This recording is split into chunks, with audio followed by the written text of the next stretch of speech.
Happy Wednesday, everybody. You know what we're going to do today? We're going to change things up just a little bit. Why?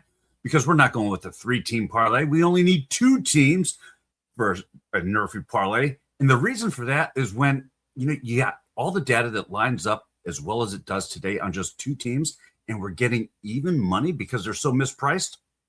We don't need a third team. Give me the two, and I'll take advantage of the mispricing here.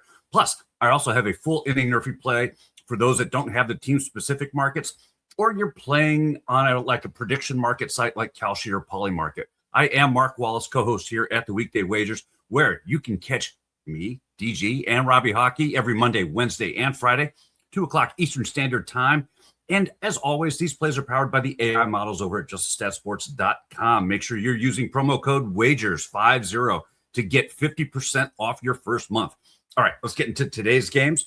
And today, that two-teamer, we're going to start with the Boston Red Sox. They're facing the A's starter, Jacob Lopez, and Lopez has been perfect at home as far as the NRFI is concerned. He's 6-0 at home without allowing a first-inning hit or home run. Opposing hitters have struggled against his 0.50 first-inning whip. The Red Sox, they've scored 5 first-inning runs when they've been on the road over the last 30 days, but they're only batting .179 with a .283 WOBA.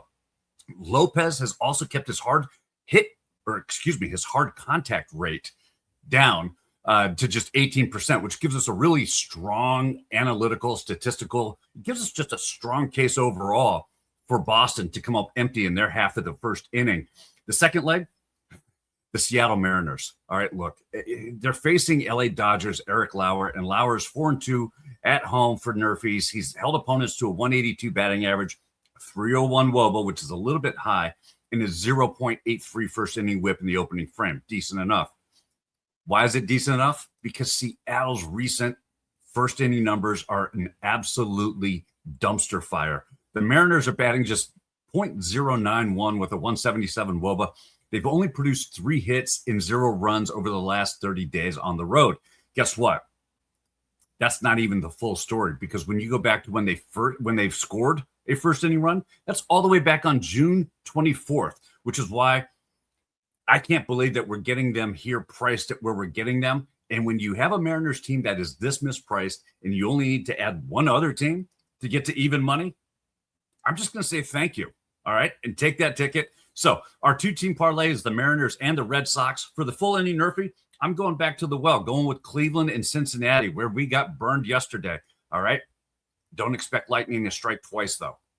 Why? Because Joey Cantillo gets the ball for Cleveland. He enters. He's got a 9-3 NRFI record. He has an impressive 31% strikeout rate in the first inning, which is going to be a huge benefit for him against this Reds team.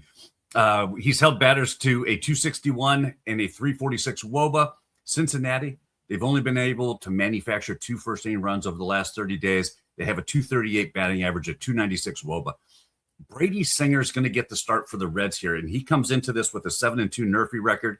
He's held first-inning opponents to a 156 batting average, 234 WOBA, and a .89 first-inning whip. Cleveland, they've produced just 1 first-inning run, 6 runs, one of those off of a home run, while striking out 10 times. I love this spot. If you like these first-inning plays, hit the like button, subscribe to the channel, make sure you're getting all of our content, especially the members-only content, which, oh, by the way, cashed yesterday.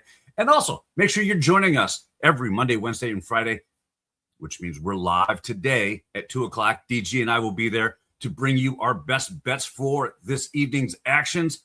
See you there. Best of luck.